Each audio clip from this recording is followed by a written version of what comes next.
انتہائی اہم معاملے کی بات کرتے ہیں۔ سپریم کورٹ میں اعلیٰ حکومتی شخصیات کی جانب سے تفتیشی اداروں میں مبینہ مداخلت پر از خود نوٹس کی سماعت کچھ دیر میں شروع ہوگی۔ چیف جسٹس عمر عطا بندیال کی سربراہی میں 5 رکنی بینچ سماعت کرے گا۔ اسی کے اوپر بات کر لیتے ہیں سما کے نمائندے شہزاد علی سے۔ تو شہزاد، کون کون شامل ہے بینچ میں؟ جی بالکل Iram, supreme court of Pakistan نے گزشتہ رات آرٹیکل 144(3) کے تحت جو از خود نوٹس لیا تھا، اس بینچ میں چیف جسٹس عمر عطا بندیال کی سربراہی میں 5 رکنی جو ہے وہ بینچ اس کیس کی سماعت کرے گا۔ بینچ میں جسٹس اعجاز الحسن، جسٹس منیب اختر، جسٹس مظاہر علی اکبر نقوی اور جسٹس محمد علی مظہر شامل ہیں۔ اس اہم کیس کے حوالے سے گزشتہ رات جو سپریم کورٹ آف پاکستان نے از خود نوٹس لیا تھا، اس میں حکومتی شخصیات کی جو مبینہ مداخلت ہے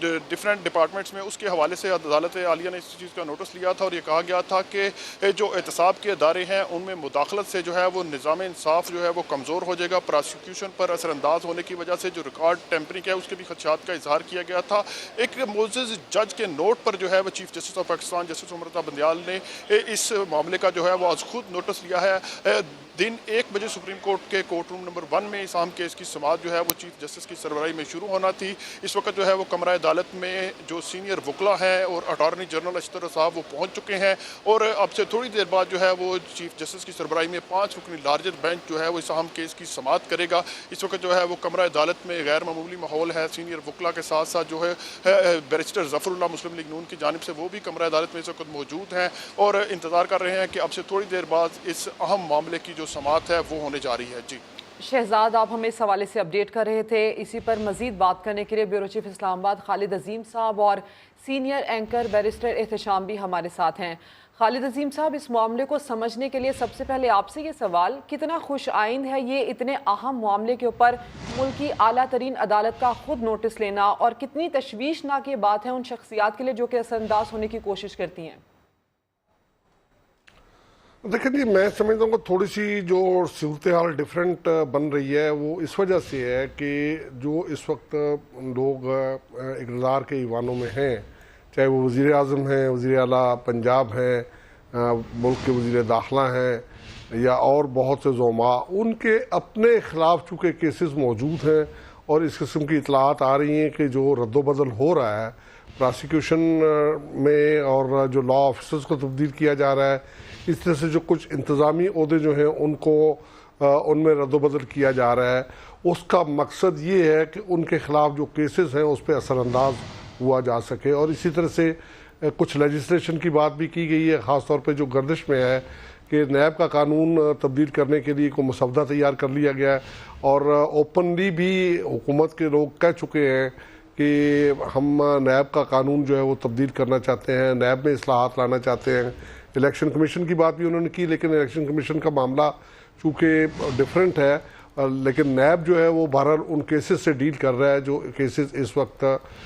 موجود ہیں مختلف عدالتوں میں، تو اس کے حوالے سے۔ لیکن ایک بات جو ہے وہ بالکل طے شدہ ہے کہ جب بھی کوئی حکومت آتی ہے تو وہ اس قسم کی تبدیلیاں کرتی ہے، اور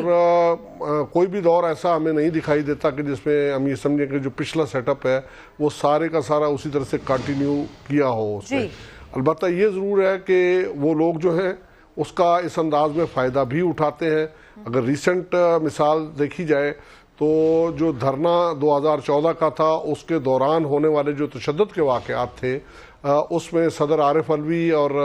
وزیر اعظم عمران خان سمیت بہت سے حکومتی زعماء جو ہیں اس میں شریک تھے، لیکن ہم نے دیکھا کہ جب وہ کورٹ میں جا کے پراسیکیوشن نے یہ کہا کہ ہم اس کیس کی اب پیروی نہیں کرنا چاہتے، تو ایک طرح سے انہوں نے بھی اس وقت یہ بینیفٹ لیا، اور اس کا سلسلہ تھوڑا سا پیچھے جاتا ہے۔ اس کا آغاز جو ہے وہ کراچی سے ہوا تھا۔ ایم کیو ایم نے اس وقت اپنے مقدمات ختم کروانے کے لیے پراسیکیوشن میں جب وہ حکومت کا حصہ بنی تھی تو انہوں نے اس بات کی کوشش کی تھی کہ پراسیکیوشن ان کے اپنے لوگ ہوں، اور لہٰذا بہت سے ایسے مقدمات جس میں دہشت گردی کے سنگین مقدمات بھی موجود تھے، ان کا جو ہے وہ اس انداز میں خاتمہ ہوا، اور اس میں حکیم سعید صاحب کا کیس جو ہے وہ خاص طور پہ قابل ذکر ہے کہ ان کے قتل کے حوالے سے جو ہے وہ بھی جو پراسیکیوشن ہے سندھ پراسیکیوشن برانچ ہے سندھ کی، اس نے اس کو اس انداز میں پرسو کرنے سے انکار کر دیا تھا جس انداز میں کہ وہ ہوتا رہا ہے. تو یہ اس طرح سے ریلیف لینے کے لیے تمام لوگ جو ہیں وہ کرتے ہیں، لیکن اس وقت چونکہ بہت بڑی تعداد میں ایسے لوگ موجود ہیں جن کے خلاف مقدمات ہیں. ٹو نیم فیو، آسن اقبال صاحب ہیں، سعد رفیق صاحب ہیں، رانا ثناء اللہ ہیں، ان کے خلاف مقدمات ہیں، اور اسی طرح سے جو صوبائی حکومت میں آنے والے متوقع وزراء ہیں ان کے خلاف بھی مقدمات ہیں. اور ان مقدمات کے حوالے سے اس بات کا خدشہ ظاہر کیا جا رہا ہے کہ اس کا ریکارڈ بھی ٹیمپر ہو سکتا ہے، اور ان لوگوں کو ہٹا دینے سے وہ جو پروسیس چل رہا تھا وہ پروسیس اس میں رکاوٹ آ سکتی ہے. تو اس چیز کو پیش نظر جو ہے وہ عدالت نے سو موٹو دیا ہے اور اس میں لیا گیا ہے. تو خالد عظیم صاحب ساتھ ہی رہیے گا، ہمارے نمائندے شہزاد علی ہمارے ساتھ موجود ہے. تو شہزاد، اہم سماعت اب شروع ہو چکی ہے؟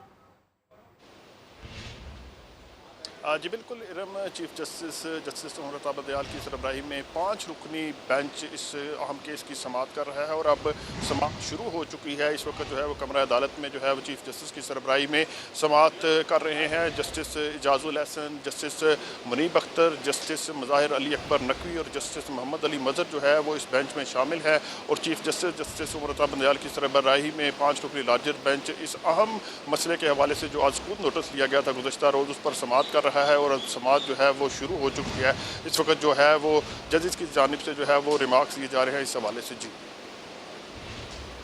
ٹھیک ہے شہزاد، آپ ہمیں اس حوالے سے اپڈیٹ کر رہے تھے، آپ کا شکریہ. بیرسٹر احتشام بھی ہمارے ساتھ ہیں. احتشام، ایسا تو ہوتا ہی آیا ہے کہ جب کوئی پارٹی اپوزیشن میں ہوتی ہے اس کے اوپر مقدمات ہوتے ہیں، کیسز ہوتے ہیں، جب وہی پارٹی حکومت میں آ جاتی ہے تو سب سے پہلا کام وہ یہ کرنے کی کوشش کرتی ہے کہ اپنے اوپر دائر مقدمات کو یا تو خارج کیا جائے یا ان کو نمٹایا جائے. اب یہ از خود نوٹس، آپ کیا سمجھتے ہیں اس کے کیا مستقل نتائج ہونے چاہیے؟ میں سمجھتا ہوں کہ اس کے 2 نتائج جو نکلیں گے، اس میں پہلا تو یہ ہے کہ جو موجودہ حکومت ہے وہ سب سے پہلے اعتراض اٹھائے گی کہ جو ان کے انتظامی اختیارات ہیں، ایگزیکٹو پاور ہے، اور جو principal of separation of powers ہے آئین میں درج کے ایگزیکٹو کا کام جو ہے وہ حکومت کرنا ہے، پارلیمان کا کام قانون سازی کرنا ہے، جوڈیشری کا کام قانون کی تشریح کرنا ہے.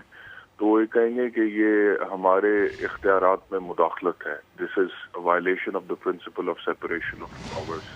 اور یہ جوڈیشل ایکٹیویزم جو ہے یہ پہلے پاکستان مسلم لیگ نواز کے دور میں بھی ہوتا رہا، پاکستان پیپلز پارٹی کے دور میں بھی ہوتا رہا. عدلیہ بحالی موومنٹ کے بعد افتخار چودھری صاحب اس کے بانی تھے.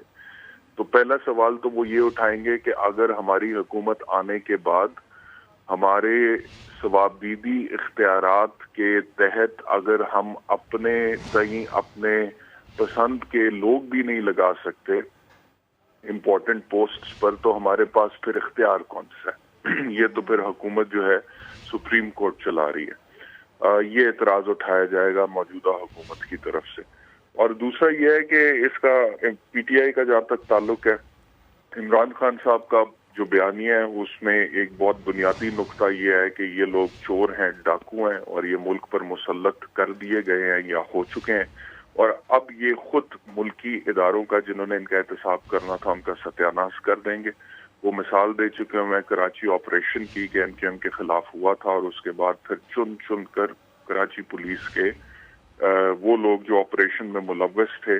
ان کو مارا گیا تھا، اور آج تک کراچی پولیس اپنے پیروں پر کھڑی نہیں ہو سکی. اور پھر انہوں نے کہا یہی کچھ رانا ثناء اللہ کرے گا ایف آئی اے کے ساتھ. اور آپ جانتی ہیں کہ ڈاکٹر رضوان جو ہیں